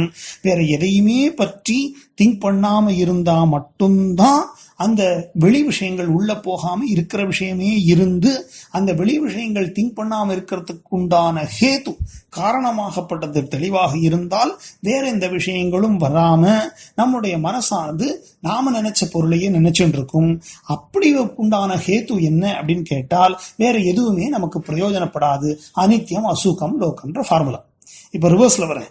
அனித்தியம் அசுக்கம் லோகம், இந்த உலகத்தில் இருக்கக்கூடிய எந்த ஒரு பொருளுமே ஒரே நிலையாக எனக்கு நித்தியத்தையோ சுகத்தையோ தந்தது இல்லை அப்படின்ற எண்ணம் திடமாக எனக்கு இருக்குமானால் அந்த மனசானது இது எனக்கு உதவாதுன்னு இப்ப தெரிஞ்சு போச்சோ, நல்லா புரிஞ்சுச்சுக்கோங்க. எப்பொழுது இது எனக்கு உதவாது என்று தெரிந்து விட்டதோ மனசு அதை ரிஜெக்ட் பண்ணிடும். எப்போ மனசு இதை உதவாதுன்னு தெரிஞ்சுடுத்தோ அதை பத்தி அது பேசவே பேசாது. அதையும் திருப்பி போட்டா எப்போ இது எனக்கு உதவும்னு தெரிஞ்சிச்சோ மனசு அதை நினைச்சுட்டு இருக்கும். இது எனக்கு சுகத்தை தரும் அப்படின்னு அது புரிஞ்சுடுத்தோ அதுக்கு அந்த மனசு அதை நினைச்சுட்டு இருக்கும். அந்த மனசுல நினைக்கிறது தான் வாயில வரும். ஸ்ரீராமகிருஷ்ண பரமஹம்சர் சொல்லுவார், பூண்டு தின்னவனுக்கு பூண்டு ஏப்பம் தான் வரும், முள்ளங்கி தின்னவனுக்கு முள்ளங்கி ஏப்பம் தான் வரும்ட்டு. அது மாதிரி நம்ம எதை நினைச்சுட்டு இருக்கோமோ அதை பத்தி தான் பேசுவோம். இந்த சம்ஸ்கிருதம் படிச்சா சம்ஸ்கிருதத்திலேயே பேசிட்டு இருப்பாங்க, இங்கிலீஷை கத்துனா இங்கிலீஷ்லயே பேசிட்டு இருப்பாங்க. யாராவது ஒருத்தருக்கு ஒரு பைக் ஓட்டுறது பிடிக்குன்னா பைக்கை பத்தியே பேசிட்டு இருப்பான். எவனுக்கு ஒருத்தருக்கு கார் பிடிக்கும், அவன் கார் வச்சுட்டு இருக்க முடியுமோ முடியாத விஷயம், அவன் காரை பத்தி பேசிட்டு இருப்பான். இவன் ஒருத்தருக்கு சினிமா பிடிக்குன்னா சினிமா பத்தியே பேசிட்டு இருப்பான். அவன் மனசுல என்ன இருக்கோ அதுதான் வரும். அந்த மனசுக்கு நாம புரிய வைக்கணும் இது உனக்கு உதவாதுன்னு. அதை உதவாது அப்படின்னு சொல்லிட்டா அது கிரகிக்காது. இப்ப உதாரணமா இப்ப எங்களெல்லாம் எடுத்தா என்ன ஒரு நாளைக்கு எத்தனையோ விதமான கார்கள்லாம் இதுக்கு வருது, இது ஹிட்ஸ் த ரோட். பட் ஆனா இது காரோட மாடலோ பேரோ ஒன்றும் தெரியாது. அதே இது ஒரு 17-18 வயசு இருக்கக்கூடிய ஒரு பையன், அதுல இன்ட்ரெஸ்ட் இருக்கிற பையனை கேட்டா அவன் அக்கு வேற ஆணிவா ஆர்டிஓ ஆஃபீஸ்ல கூட அவ்வளவு தெளிவா தெரியுமா தெரியாது. இவனுக்கு அவ்வளவு தெளிவா தெரியும் எப்ப எந்தெந்த மாடல் என்னென்ன கார் வந்தது, அது எவ்வளவு நாள் இருந்தது, ஏன் ஃபெயிலியர் ஏன் சக்சஸ், எந்தெந்த கண்ட்ரில இருந்து உருவாச்சு, எந்த கொலாபரேஷன்ல இருந்து சகலத்தையும் அதோட ஜாதகம் இவன் கையில இருக்கும். சரிதானே? அப்போ என்ன புரியுறது, இந்த காருக்கு அவன் மேல அவனுக்கு உள்ள இன்ட்ரெஸ்ட்னால அவர் சர்வத்தையும் தெரிஞ்சு வச்சுட்டு இருக்கான், அதை பத்தி பேசிட்டு இருக்கான். அப்போ உலகத்துக்கு மேல நமக்கு இன்ட்ரெஸ்ட் இருக்கிறதுனால அதை பத்தி நம்ம தெரிஞ்சு வச்சுட்டு இருக்கோம். விபின்னமான விசித்திர ரூபமா அதை நம்ம தெரிஞ்சு வச்சிருக்கோம், அதை பத்தி பேசிட்டு இருக்கோம். இப்ப உலகத்துல இருக்கக்கூடிய எந்த பொருளுமே எனக்கு உதவாது அப்படின்றது அவனுக்கு எப்ப தெளிவா தெரிஞ்சுடுத்தோ அப்ப அதை பத்தி அவன் அந்த 5 இந்திரியங்கள் வழியாகவும் கிரகிக்கிறத நிறுத்திட்டு எது உதவும்னு தெரியுதோ அதை பத்தி தான் நினைப்பான். இப்போ 5 இந்திரியங்கள் வழியாகவும் பார்க்கறது, முகறது, தொடர்றது, சிந்திக்கிறது, எல்லா விதமான மனசோடையும் சேர்த்து எல்லா இந்திரியங்கள் வழியாகவும் மனசாழையும் கிரகிச்சுத்தான் இவன் மனசுக்குள்ள அதை ஆவர்த்தி பண்ணி பண்ணி பண்ணி அதை அவன் பேசும்போது அவன் வாயில வருது. அப்போ இது எதுவுமே உதவாது அப்படின்னு சொன்னா ஆட்டோமேட்டிக்கா இந்த இந்திரியங்கள் அதை எடுத்துக்காது, ரிஜெக்ட் பண்ணிடும், போட்டவனே ரிஜெக்ட் பண்ணிடும். அப்போ இவனுக்கு எது பிடிச்சிருக்கோ எது உதவும் பிடிச்சிருக்கோன்றதை விட எது உதவும் இதுதான் நமக்கு ஹெல்ப் பண்ணும், இதுதான் நமக்கு கை கொடுக்கும் அப்படின்னு எப்ப புரிஞ்சு போயிடுத்தோ அப்ப அந்த புரிஞ்ச விஷ்டுவத்தான் இவன் 5 இந்திரியங்களாலையும் மனசாலையும் கிரகிச்சு அதை மனசுக்குள்ள ஆவர்த்தி பண்ணி அது அவனையே அறியாம வாயில வரும். அப்படின்னா திடீர்னு என்னைக்கோ ஒரு நாள் நாராயணா, கிருஷ்ணா, வாசுதேவா, கோவிந்தா, தாமோதரான்னு சொன்னா வராது. ஆரம்பத்துல இருந்து இவன் சொல்லிட்டே இருக்கணும். இருந்தா மட்டும்தான் இவனுக்கு வரும், இருந்தா மட்டும்தான் வரும்னா இவனுக்கு புரிஞ்சிருக்கணும். இதை தவிர வேற எதுவும் சம்பிராப்தே சந்நிகிதே காலே நகி நகி ரக்ஷதி, வேற எப்பேற்பட்ட அறிவும் உலக அறிவும் எனக்கு உதவாது. இறைவனுடைய பற்றுடைய நாமம் மட்டும்தான் எனக்கு உதவும், எனக்கு கை கொடுக்கும், என்னுடைய ஜென்ம மரணமாகிய இந்த சம்சார துக்கத்திலிருந்து என்னை வெளியில எடுக்கும் அப்படின்னு என்ற எண்ணம் தெளிவாக இருக்கும் பொழுது ஆட்டோமேட்டிக்கா என்னுடைய மனசு வேற இடத்துக்கு போகாது, வேற இதை பத்தி நினைக்காது. எப்படி நினைக்க வேண்டி வந்தாலும், இப்ப நம்மளே போறோம், இப்போ ரோட்ல போகும்போது எதையோ பார்த்துட்டோம், அது மேல காலை வைக்காம தாண்டி போற மாதிரி பார்த்துட்டா அந்த வழியா தான் போய் ஆகணும், வேற வழி இல்லைன்னா அந்த மாதிரி சமாளிச்சுட்டு போயிடுவாங்க ஒழிய மனசுல அதில் லைக்க காரணம் இல்லை. அப்போ இவனுக்கு என்ன தெரியணும், திடீர்னு காலன் வரும்பொழுது நாம் நாமத்தை சொல்ல முடியாதுன்னு தெரியணும். அப்படி நாம் நம்முடைய வாயில வர வேணுமானா அது மனசுல அதை ஆக்கிரமிச்சிருக்கணும் தெரியணும். அப்படி நம்முடைய மனசை ஆக்கிரமிச்சிருக்கணும் அப்படின்னா கான்சியஸா நம்ம அதை பத்தி திங்க் பண்ணிருக்கணும் தெரியணும். கான்சியஸா நம்ம அதை பத்தி திங்க் பண்ணிருக்கணும் அப்படின்னு சொன்னா வேறு எண்ணங்கள் வராம இருக்கணும் தெரியணும். வேறு எண்ணங்கள் வராம இருக்கணும்னா வேறு எண்ணங்கள் எல்லாமே பயனற்றவைன்னு நமக்கு தெரிஞ்சுக்கணும். வேறு எண்ணங்கள் பயனற்றவைன்னு தெரிஞ்சாலும் கூட இந்த எண்ணம் பகவானுடைய நாமம் மட்டும்தான் நமக்கு உருப்படியான ஹேத்து, அது இருந்தா மட்டும்தான் நம்ம இந்த துக்கத்துல இருந்து வெளியில வரலான்ற உண்மை நமக்கு தெரிஞ்சுக்கணும். இப்படி உண்மை தெரிஞ்சிருந்தா இவன் எல்லா இந்திரியங்கள்னாலையும் அதை மட்டுமே கிரகிச்சு அதை மட்டுமே ஆவர்த்தி பண்ணி அதை மட்டுமே வாயால சொல்லுவான். அப்போ ஆச்சார ஆழ்வார் என்ன சொல்றார், துஞ்சும் போது அழைமின் துயர்வரில் நினைமீன் துயரிலீர் சொல்லினும் நன்றான் நஞ்சுதான் கண்டீர் நம்முடைய வினைக்கு நாராயணா என்னும் நாமம். அப்போ அதனால பகவான் நம்ம சாதாரணமா சொல்லிடுறோம், இந்த விஷயங்கள்லாம் கேட்கறதுக்கு ரொம்ப ஏதோ எளிமையா இருக்கிற மாதிரி தெரியும். ஆனா வாஸ்தவத்துல அப்படி இல்லை. ஏன்னு கேட்டா இவ்வளோ எளிமையாக இருந்து பகவானுடைய நாமம் எல்லாருடைய வாயிலும் வரும்படியாக இருந்திருந்தா நாக்குக்கு உனக்கு அஞ்சலி பண்றேன் அப்படின்னு சொல்லி ஆழ்வார் சொல்லியிருக்க வேண்டிய அவசியம் இல்லை. அப்படின்னா என்ன அர்த்தம், நாம சொல்லக்கூடிய நாமங்கள் எல்லாமே உடனே இந்த கேள்வி வரும் இல்லையா, அப்ப நம்ம இவ்வளோ நாமம் சொல்லிட்டு இருக்கோமே, காலையில விஷ்ணு சநாமம் சொன்னா அது நாளே கிடையாது, சாயந்தரம் விளக்கு லலிதா சஹஸ்ரநாமம் சொன்னா அது நாளே கிடையாது அப்படின்னு நம்ம சொல்லிட்டு இருக்கோமே, அப்ப அதெல்லாம் என்ன அப்படின்னு கேட்டா பகவன் நாமத்தை சாமான்யமாக சொல்றதுன்றது ஒண்ணும், ருச்சியோட சொல்றதுன்றது ஒண்ணு. சாமான்யமா சொன்னாலும் அதனுடைய பலன் கொடுக்கும், அதை பலன் கொடுக்காதுன்னு இப்ப யாரும் சொல்லலை. ஆனா ருசியோட சொல்லும் பொழுது, அதை ரசிச்சு சொல்லும் பொழுது நம்முடைய பகவான்ன்ற நாமத்தை விட ஆச்சாரியர்கள் இப்ப இருக்க பரமேஸ்வரி ஆச்சாரியர் சந்திரசேகர பாரதி சுவாமிகள்கிட்ட ஒரு பிராமணர் போய் நின்னார். அப்புறம் நமஸ்காரம் பண்ணிட்டு ஏதோ சொல்லிக்கணும் இல்லையா தன்னை பத்தி. அப்ப பெருமையா சொல்லிக்கிறார், எனக்கு வைதீக சம்பத்தும் இல்லை லௌகீக சம்பத்தும் இல்லை அப்படின்னார். அப்புறம் அவர் கேட்டார், அப்ப என்ன பண்ணிட்டு இருக்கீன்னு கேட்டார். நான் ஏதோ பாட்டு பாடிட்டு இருப்பேன், பாட்டு பாடுறதுனால சில பேர் எனக்கு பிக்ஷையா அன்னம் கொடுப்பா, எனக்கு வஸ்திராதிகள் வருஷத்துக்கு ஒரு தடவை கொடுப்பா, அதை வச்சு என்னுடைய ஜீவனம் ஓடின்னு இருக்கு அப்படின்னார். அப்ப என்ன பாடுவீர்னு கேட்டார் ஆச்சாரியர்கள். அதுக்கு அந்த பிராமணர் பதில் சொன்னார், என்ன பாடுறது, எனக்கு தெரிஞ்ச ஒரு 4-5 கீர்த்தனங்கள் இருக்கு, அந்த கீர்த்தனங்கள்ல பாடுவேன், பகவன் நாமத்தை தான் சொல்லுவேன், வேற எதுவும் நான் பேச மாட்டேன் அப்படின்ட்டார். அப்போ ஆச்சாரியர்கள் அதுக்கு பதில் சொல்றார், நீ சொன்ன பகவன் நாமத்துக்கும் எனக்கு பிச்சை போடுன்னு சொல்றதுக்கும் எந்த வித்தியாசமும் கிடையாதுன்றார். நீர் அதை அர்த்தமா வச்சுட்டு மனசுக்குள்ள இதை வெளியில வாயில சொல்றீர், இதுக்கும் ஒரு பெரிய வித்தியாசமும் இல்லை அப்படின்னா தூக்கி வாரி போட்டது இருக்கு. அப்படின்னா நான் என்ன, எனக்கு தான் ரெண்டுமே இல்லையே, வைதீக சம்பத்து இல்லாதது உன்னுடைய பிராரப்தம், லௌகீக சம்பத்து இல்லாதது நீர் அதுக்குண்டான பிரயத்னத்தை போடல, விட்டுடும். இப்ப சொல்ற அதே நாமத்தையே சொல்லும். ஆனா இந்த நாமத்தை சொன்னா, பகவன் நாமத்தை சொன்னா, அம்பாளுடைய ஒரு பாராயணத்தை ஸ்துதியை பாடினா, ஒரு சங்கீர்த்தனத்தை பாடினா எவன் எனக்கு பிச்சை போடுவான்ற எண்ணத்தோட சொல்லாதேயும் நீ சொல்லும் பொழுதே அம்பாள் எனக்கு பட்டியலப்பான அம்பாளை நினைச்சுட்டு சொல்லும்னு சொல்லி கொடுத்தாராம். அப்போ நம்ம சஹஸ்ரநாம பாராயணம் பண்ணாலும் சரி, ஹனுமான்சாரி சொன்னாலும் சரி, இல்ல சிவசாரி சொன்னாலும் சரி, என்னத்தை சொன்னாலும் அது மனசுக்குள்ள அதுக்கு பின்னாடி பேக்ரவுண்ட்ல என்ன இருக்கு, எப்பவுமே உலகம் இருந்திருந்தா அந்த உலகத்தில் நாம எடுக்கிற பிச்சைக்கும் அந்த பகவன் நாமத்துக்கும் சம்பந்தம் வித்தியாசம் இல்லைன்னு ஆயிடும். அதாவது நாம எடுத்துட்டு இருக்க அம்மா தாயை பிச்சை போடுன்னு அவர் கேட்டதுக்கும், நாமளும் உள்ள உலகத்தில் இருக்கவன்ட்டு எல்லாத்தையும் அம்மா தாயை கூடுன்னு கேட்கறதுக்கும் வித்தியாசம் இல்லாம போயிடும். அப்ப எப்படி சொல்லணும் அப்படின்னா, பகவானே உன்னோட நாமத்தை அந்த ருச்சிக்காக வேண்டி சொல்றேன். ருசிக்காக எப்படி சொல்ல வரும் ஐயா, சொல்ல வரவே வராது, கஷ்டம். அது உலகத்தில் உள்ள எல்லா பண்டமும் நமக்கு ருசிக்கிறது, பகவன் நாமா மட்டும் ருசிக்கவே ருசிக்காதுன்னா புரந்தரதாசர் எப்படி பாடுவார், ராமநாம பாயசுக்கு கிருஷ்ணநாம சக்கரைன்னு, நவகோட்டி நாராயணன் சீனப்ப நாயக்கர்னு 9 கலசம் வச்சு 10வது கலசத்துக்கு ரெடி பண்ணிட்டு இருக்க சமயத்துல எல்லாத்தையும் விட்டுட்டு சர்வசங்க பரித்தியாகம் பண்ணி ஒண்ணுமே இல்லாம ஒரு ஒத்த தம்பூராவோட மனைவியோட 2 குழந்தைகளோட வெளியில வந்தவர் புரந்தரதாசர். அவர் என்ன பாடுறார், ராமநாம பாயசக்கே கிருஷ்ணநாம சர்க்கரைன்னு. அப்ப அவ்வளவு மதுரம் இருக்கு அதுல. ஆழ்வாரத்துல சொல்றாரு இல்லையா, மதுக்ஷரந்தீவ. மதுக்ஷரந்தினா அவ்வளவு ருசிகரமாக இருக்கக்கூடிய, அவ்வளவு ரசத்தை தரக்கூடிய, அவ்வளவு ஆனந்தத்தை தரக்கூடிய நாமகோச்சராணி அப்படின்னா அதுக்கு என்ன அர்த்தம்? நமக்கு ஏதோ ஒண்ணு புரியலன்னு அர்த்தம். ஏதோ ஒண்ணு புரிஞ்சா ஆட்டோமேட்டிக் குழந்தைகளுக்கு ஐஸ்கிரீம் வாங்கி பழக்கப்பட்டி கொடுத்துட்டா அதுக்கு எப்ப கடைக்கு போனாலும் ஐஸ்கிரீம் வாங்கிக்கும், அப்படித்தானே? அப்ப என்ன புரியுறது? அந்த நாமத்துல அந்த உள்ள ஐஸ்கிரீம்ல உள்ள ருசியை அது புரிஞ்சுக்கிறது, அதுக்கு புரிஞ்சுடுத்துன்னு தெரியுது.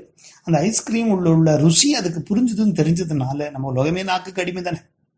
இப்போ குழந்தைங்க மட்டும் சொல்லக்கூடாது இல்லையா, அந்த தோஷத்துக்கு அப்படி சொன்னேன். இப்போ உலகமே நாக்கு கடிமை. அப்படி இருக்கும் பொழுதும் இந்த ஐஸ்கிரீம்ல உள்ள ருசி புரிஞ்சுட்டதுனால அந்த குழந்தை என்ன பண்றது, எப்போ போனாலும் எனக்கு கடை வீதிக்கு போனா எனக்கு ஐஸ்கிரீம் வாங்கி கொடுன்னு கேட்டுறது, எப்போ ஸ்வீட் ஸ்டாலுக்கு போனாலும் எனக்கு லட்டு வாங்கி கொடுன்னு கேட்கறது, எப்போ ஒரு வேற ஏதாவது ஒருத்தவனும் பஞ்சு மிட்டாய் வைக்கணும் பார்த்தா எனக்கு பஞ்சு மிட்டாய் வாங்கி கொடுன்னு கேட்கறது. அப்ப அதுல இருந்து என்ன தெரியும், அந்த ருசி அதுக்கு புரிஞ்சிருக்கு, அதனால அதை கேட்கறது. நமக்கு பகவானோட நாமத்தோட ருசி புரியல, அதனால நம்ம கேட்கறது இல்லை. நமக்கு ஏன் பகவானோட நாமத்தோட ருசி புரியறது இல்லை? இது அடுத்த கேள்வி. ஏன்னா ஐஸ்கிரீம்ல குழந்தை சாப்பிட்டாலும் இனிக்கும், நாம சாப்பிட்டாலும் தித்திக்கும், வயசான தாத்தா சாப்பிட்டாலும் தித்திக்கும், சுகர் ஓவரா இருக்கிற சாப்பிட்டாலும் தித்திக்கும், சரிதானே? இது இங்கதான் ஒரு முக்கியமான விஷயத்தை புரிஞ்சுக்கணும். எப்ப ஐஸ்கிரீம் தித்திக்கலையோ, எப்போ ஐஸ்கிரீம் ருசிக்கலையோ, நாக்குல ஏதோ வியாதி இருக்குன்னு அர்த்தம். அந்த வியாதிக்கு தான் சம்சாரம் அப்படின்னு பேர் சம்ஸ்கிருதத்துல. என்னன்னா நமக்கு இருக்கக்கூடிய உலகியலுடைய தாக்கத்தினால, ஜுவரத்தினால நமக்கு என்னன்னா, ஜுரம் இருக்கும் பொழுது நாக்கில் எதை போட்டாலும் கசக்கும், ஜுரம் இருக்கும் பொழுது நாக்கில் எதை போட்டாலும் கசக்கும், இனிப்பான பொருள் கூட கசப்பா தெரியும். கசப்பா இருக்குனாலே தெரிஞ்சுக்கலாம் ஜுரம் இருக்குன்னு. நமக்கு எப்போ பகவானுடைய நாமம் ருசிக்கலையோ அப்ப நமக்கு இந்த லௌகீகமாகிய ஜுரம் ரொம்ப பிடிச்சிருக்கு. அதனால இனிப்பான, அதாவது ஆழ்வார்கள் ஆச்சாரியர்களால, நாயன்மார்களால, சந்துக்களால, பெரியவர்களால, மகான்களால யாராலையும் இந்த ருச்சியை விடவே முடியாதுன்னு சொல்லக்கூடிய அளவுக்கு எப்பொழுதுமே அடிக்டான ஒரு ருச்சிகரமான பதார்த்தம் நமக்கு ருசிக்கலைன்னு சொல்றோம்னா எவ்வளவு தூரம் நமக்கு லௌகீகம் நம்மளை பிடிச்சிருக்கணும், அந்த வியாதி எப்படி நம்ம இது பண்ணிருக்குன்னு நமக்கு தெரியணும். அதனால்தான் அழ்வா சொல்லும் போது, துஞ்சும் போது அழைமீன் துயர்வரில் நினைமீன் துயரில் சொல்லிதும் நன்றான், நஞ்சுதான் கண்டீர் நம்முடை வினைக்கு நாராயணா என்னும் நாம். நஞ்சுன்னு பார்த்துக்கோங்க, இதை விஷமா நினைங்கோ. எதுக்கு விஷம் அப்படின்னு கேட்டா, ஏற்கனவே ஒரு விஷம் இருக்கு, அந்த விஷம் முறிவு, ஆன்டிடோட்னு சொல்லுவோம் இல்லையோ, அது மாதிரி அந்த விஷம் முறிவுக்காக இதை ஒரு விஷமாக கருதுங்கள். அப்படின்னா அந்த விஷ மாத்திரையாக நம்ம எடுத்துக்கணும். முதல்ல எப்போ இந்த விஷத்தை சாப்பிட்டு சாப்பிட்டு சாப்பிட்டு சாப்பிட்டு சாப்பிட்டு சாப்பிட்டு நம்ம இந்த விஷம் முறிஞ்சு போச்சோ அப்புறம் தித்திக்க ஆரம்பிக்கும். இப்போ சாதாரணமா நல்ல வெத்தலையும் பாக்கும் போட்டு பழக்கப்பட்ட வாழ்க்கை நாக்கு தடிமனா இருக்கும், அதுல சாமானியமான ருசிலாம் அவருக்கு தெரியவே தெரியாது, அந்த டேஸ்ட் பெட்ஸ் எல்லாம் செத்து போயிருக்கும். அதனால ரொம்ப கட்டுத்துவமாவோ ரொம்ப காரமாவோ இருந்தா மட்டும்தான் அவளுக்கு ருசிக்கும், மற்றபடி ருசிக்கவே ருசிக்காது. அப்ப அதுல இருந்து என்ன தெரியுது அப்படின்னா, நாக்கு அதனுடைய தன்மையை இழந்திருக்கிறது. அப்ப என்ன பண்ணணும், அவர் அந்த வெத்தலையை போடுறத முதல்ல நிறுத்தணும், இனிமேல் போடவே கூடாது. அப்புறம் நாக்கை ஸ்கிராப் பண்ணிட்டே இருக்கணும். அது பண்ணி பண்ணி பண்ணி பண்ணி பண்ணி உள்ள இருக்கிறது பூரா கஷம் எல்லாம் வழியில எடுத்து உள்ளுக்குள்ள இன்புட்டும் கொடுக்காம இருந்து கொஞ்ச நாள் பழகினதுக்கு அப்புறமா 1 வருஷம் 2 வருஷம் 3 வருஷம் கழிச்சு சாமானியமான ஒரு காஃபி கூட டேஸ்டா இருக்கும். அது மாதிரி நமக்கும் இந்த லௌகீகத்துல இருந்து இருந்து சாதகர்கள் சொல்லிட்டு இருக்கேன். நான் திருப்பி ஞாபகப்படுத்துறேன், சாதகர்களுக்கு மட்டும்தான் இது புரியும், மற்றவர்களுக்கு புரியாது. அதனால இது இருந்து இருந்து இருந்து இருந்து இருந்து மனசுக்குள்ள அவ்வளவு கசம் ஏறி இருக்கு, நமக்கு அதனோட ருசி புரியவே இல்லை. ருசிக்கலைன்றதுனால நம்ம அதை விட்டுட முடியுமோ? யாருக்கு நஷ்டம்? நமக்கு தானே நஷ்டம். அதனால ருசிக்கலைன்றதுனால விடவும் முடியாது, அதை திருப்பி சொல்லாம இருக்கவும் முடியாது. அப்ப சொல்லிட்டே இருக்கணும். இருந்து ஒரு நாளைக்கு அதை நமக்கு ருசிக்கும் பொழுது நம்ம தெரிஞ்சுப்போம், இனி இந்த பதார்த்தத்தை கீழே வைக்க முடியாது. ஒரு அல்பம், ஒரு சாதாரணமான ஒரு புகைப்பிடிக்கிறவன் ஒரு புகைக்கு அடிமை ஆயிடுறான், ஒரு மதுபானம் பண்றவன் அதுக்கு அடிமை ஆயிடுறான், ஒரு சாமானிய சில பதார்த்தங்களை சாப்பிட்டு பழகின அதுக்கு அடிமை ஆகும் பொழுது எப்படி எவ்வளோ ஆழ்வார்களும் ஆச்சாரர்களும் எவ்வளவு சந்துக்களும் லோகம் பூராவும் இருக்கக்கூடிய எல்லாரும் அடிமையான ஒரு விஷயம் இந்த பகவன் நாமம். லோகமே இதுக்கு இந்த பகவன் நாமத்துக்கு அடிமை, ஆனா நம்ம அடிமை இல்லை, சந்து மகாஜனமே இதுக்கு அடிமை. இந்த அடிமையே என்னதான் ஸ்ரீராமகிருஷ்ண பரமஹம்சர் சொல்லுவார், இந்த காக்கபுஜண்டர் அது தாகத்துல தொண்டை வறண்டு போறது வெடிச்சுன்னு இருக்கு, தண்ணி குடிக்க மாட்டேங்கிறதான். ஏன்னா தண்ணி குடிக்க வேண்டிய அந்த முழுங்க வேண்டிய சமயத்துல நாக்கு அதனுடைய நாக்கால அந்த முழுங்க தண்ணிய அதை உள்ளுக்குள்ள கல்ப் பண்ணும் பொழுது ராமநாமம் சொல்ல முடியாம போயிடுமேன்னு காக்கபுஜண்ட ரிஷி ராமநாமத்தை சொல்லாம ராமநாமம் சொல்லிட்டு இருக்காரு. சாரி, தீர்த்தம் சாப்பிடாம ராமநாமம் சொல்லிட்டு இருக்காருன்னு ஸ்ரீராமகிருஷ்ண பரமஹம்சர் சொல்றார். சோ அது துளசி ராமாயணத்துல காக்கபுஜண்ட சரித்திரத்தை படிச்சாதான் அது புரியும். சோ எதுக்கு சொல்ல வரேன், அப்ப அவ்வளவு ஆழமாக உலகத்தில் உள்ள இருக்கக்கூடிய எல்லா சந்துக்களாலையும் ருச்சிகரமாக இருந்த ஒரு வஸ்து நமக்கு ருச்சிகரமா இல்லை அப்படின்னா என்ன தெரிஞ்சுக்கிறோம், அவ்வளவு லௌகீகம் பிடிச்சிருக்கு. அதனால நாக்கே, நீ தயவு செஞ்சு பகவன் நாமத்தை சொல்லு, அந்த அசாத்தியமான சாதாரணமான விஷயம் இல்லாத மிக அசாதாரணமான விஷயமாக இருக்கக்கூடிய அந்த ஒரு காரியத்துக்காக வேண்டி உனக்கு நான் பாஞ்சலி பண்றேன். அதை நான் அதுக்காக வேண்டி நான் உனக்கு நமஸ்காரம் பண்றேன் நாக்கே. அதனால்தான் ருத்ரத்துல கூட அயம் மே ஹஸ்தோ பகவான் அயம் மே பகவத்தரஹா அப்படின்னு ஒரு ஒரு வரி வருது. என்னன்னா, இந்த கை பகவானை விட எனக்கு பெருசு. ஏன் தெரியுமோ, இந்த கையால தானே சிவ பூஜை பண்ணி பண்ணி பகவான் சாட்சாத்காரம் எனக்கு ஆச்சு. அதனால இந்த கை பகவானோட எனக்கு பெருசுன்னு வேதம் சொல்றது. அது மாதிரி நாக்கே தயவு செஞ்சு நான் பகவானோட நாமத்தை சொல்லேன். பகவானோட நாமத்தை நீ சொன்னியானா நான் இந்த சம்சாரத்தை விடுபட்டுருவேன் இல்லையோ. உனக்கு முடியாதுதான், என்னோட மனசு ஆக்கிரமிச்சிருந்தாதான் நீ சொல்லுவேன். மனசு ஆக்கிரமிக்கல, மனசு என்ன காமக்ரோதங்களால நிறைஞ்சிருக்கு, லௌகிக சுகத்துல இருக்கு, அனித்தியம சுகமான லோகத்துல நித்தியம் சுகம் நினைச்சுட்டு இருக்கு. அதனாலதான் உன்னால சொல்ல முடியுன்றது எனக்கு தெரியுது. இருந்தாலும் நீ சொல்லேன் அப்படின்னு ஒரு கெஞ்சலோட சொல்றார். அப்படி இருந்தா மட்டும்தான் நம்மளால இதுல இருந்து வெளியில வர முடியுமே ஒழிய, என்ன பகவான் சொல்லிட்டான் தெரியுமோ, பக்தியா து அனன்யா சக்கியா அகமேவம் விதோர்ஜுன ஞாத்தும் திரஷ்டும் ச தத்துவேன பிரவேஷ்டும் ச பரந்துவ. அதாவது ஒருமுகப்பட்ட பக்தியால மட்டும்தான் என்ன அடைய முடியும், வேற எதாலையும் அடைய முடியாதுன்ட்டான். தபசா ந யஜ்ஞேன ந ஜியா, எதாலையும் முடியாது. ஒன்னே உன்னால முடியும், என்னன்னு கேட்டா பக்தினால மட்டும்தான். அந்த பக்திக்கு ஆதாரம் என்னன்னா பகவன் நாம சங்கீர்த்தனம். அந்த பகவன் நாமத்தை நாக்கு விடாம சொல்லிட்டு இருந்தா மட்டும்தான் நம்மளால இதுக்கு மேல போக முடியும் அப்படின்னு ஆழ்வார் முடிக்கிறார். அதனால பகவான் இப்ப தெரியல, பகவானுடைய கருணையினால் அந்த மாதிரி நம்முடைய நாக்கு தெரிஞ்சோ தெரியாமலையோ வாடினேன் வாடி வருந்தினேன் மனத்தார் பிறந்து இரண்டும் பயில் பிறந்து கூடினேன் கூடி இளையவர்தம் அவர்தரும் கருதியே கருதி ஓடினேன் ஓடி வேறதோர் பொருளால் உணர்வனும் பெரும்பதம் திரிந்து நாடினேன் நாடினான் கண்டுகொண்டேன் நாராயணா என்னும் நாமம்னு எப்படியோ நமக்கு தெரிஞ்சோ தெரியாமலோ அந்த பகவன் நாமத்தை நம்ம சொல்லிட்டு இருக்கணும். அதுக்கு நமக்கு நாக்கு ஒத்துழைக்கணும். இன்னைக்கு நாக்குக்கு நம்ம எல்லாரும் சேர்ந்து நமஸ்காரம் பண்ணுவோம். நாக்கே தயவு செஞ்சு நீங்க பகவன் நாமத்தை சொல்லு, இல்லைன்னா இதே சம்சார கூழியில நம்ம விழுந்துட்டு சாக வேண்டியதுதான் அப்படின்னு புரிஞ்சுன்னு சொன்னா, நம்ம புரியாம அவர் சொன்னதை ஃபாலோ பண்ணி சொல்லுவோம். சாரதா காந்தாய தேன தேயத்தினா மயூர பிரநிவாசாய ராமகிருஷ்ணாய மங்களம்.